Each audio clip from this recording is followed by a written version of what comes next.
안녕하십니까. 한반도의 아침 상임대표를 맡고 있는 전광섭입니다.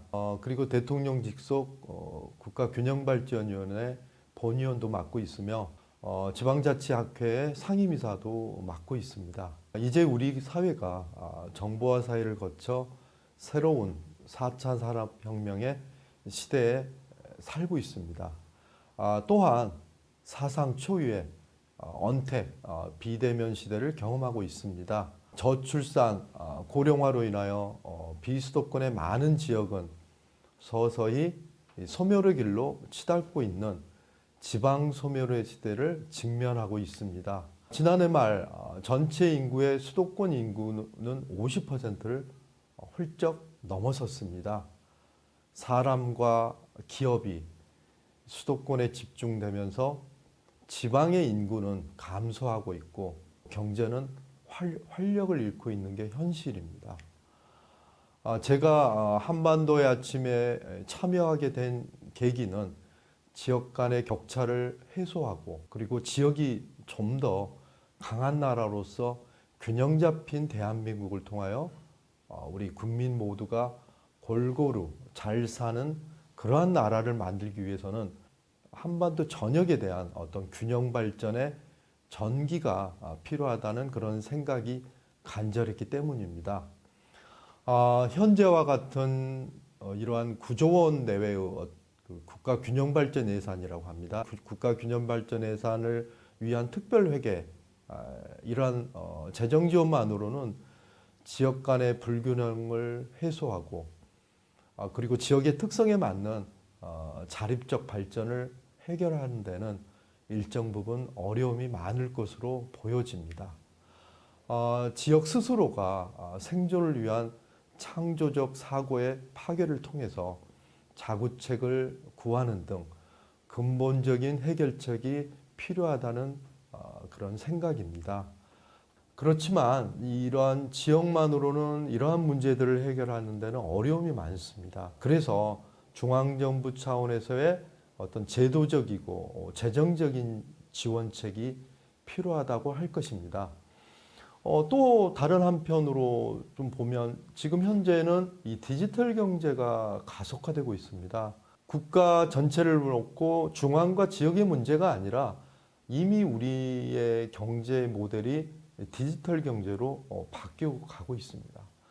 4차 산업혁명 시대에 진입이 됐기 때문에 대도시로 인구가 집중되고 있죠. 예컨대 연구기술 인력, 그리고 지식 서비스업, 그리고 신기술 창업 등 이러한 분야에 근무하는 필요한 인력들이 대도시로 집중되고 있습니다. 그리고 제조업과 이 서비스업의 융복합화, 그리고 개방형 혁신 확대 등으로 4차 산업혁명에 따른 대도시권의 집중화 추세는 더욱 강화될 것으로 보여집니다. 이러한 것에 연결해서 지금 우리 사회도 부울경이나 충청권, 호남권, 대구 경북권, 그리고 제주와 강원권을 포함한 초광역 단위로의 어떤 산업의 특성과 집적성을 통해서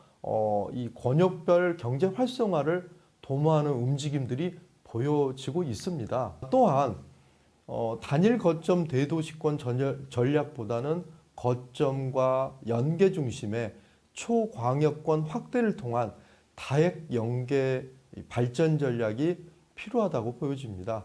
이를 위해서는 광역권 지방정부는 물론 지방정부 간의 어떤 지역협력 체계를 위한 협력과 연계가 무엇보다도 중요할 것으로 보여집니다.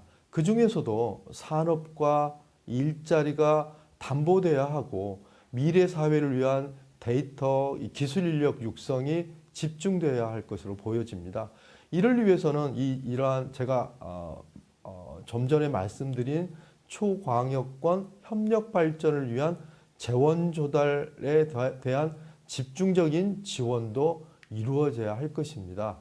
따라서 앞으로는 이러한 초광역권 산업 생태계가 실질적으로 국가 균형 발전을 위한 플랫폼 역할을 할 것인가에 대한 논의의 장도 필요한 시점이고 이러한 측면에서 한반도의 아침은 계속적인 그리고 지속 가능한 논의를 통해서 발전적인 대안을 찾을 것입니다.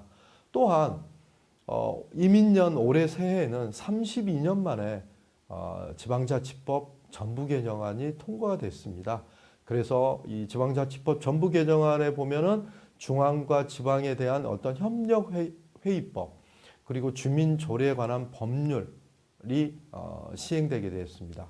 그간에 대한민국은 중앙 집권체제라고 해도 과언이 아니었죠. 이러한 중앙 집권적인 국가주의 이념을 탈피하고 주민에 의한, 주민을 위한 지방자치의 실현과 그리고 중앙과 지방을 수평적이고 동반자적인 관계를 정립하기 위해서는 국가 운영 거버넌스를 구축하기 위한 노력으로 자치분권 6법이 실현이 되고 현재 시행이 된 겁니다.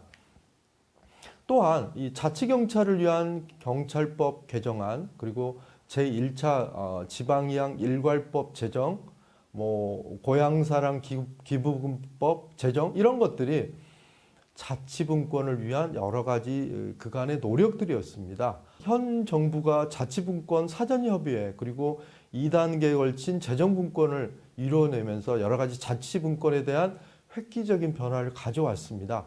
그렇지만 앞으로도 가야 할 길은 더 멀고 끝나지 않았습니다. 이제는 이 변화된 제도들을 안정적으로 안착을 시켜 시행착오를 줄이고 질 높은 협치를 통해 자치분권 2.0 시대를 맞이해야 될 것으로 보여집니다. 우리 한반도의 아침은 이러한 당면 과제를 해결하기 위하여 국가 통치 구조의 변혁을 위한 학문적 담론 형성과 함께 실질적인 시스템 개혁의 정책적 산실로서의 역할을 감당할 것입니다. 토크빌이 1832년 미국 뉴잉글랜드에서 발견한 게 있습니다. 지역 주민이 주인이 되는 지속 가능한 자치분권의 생태계를 구축하는 데 이론적 그리고 실천적 지혜를 제공하는 데 우리 한반도의 아침이 앞장설 것입니다. 감사합니다.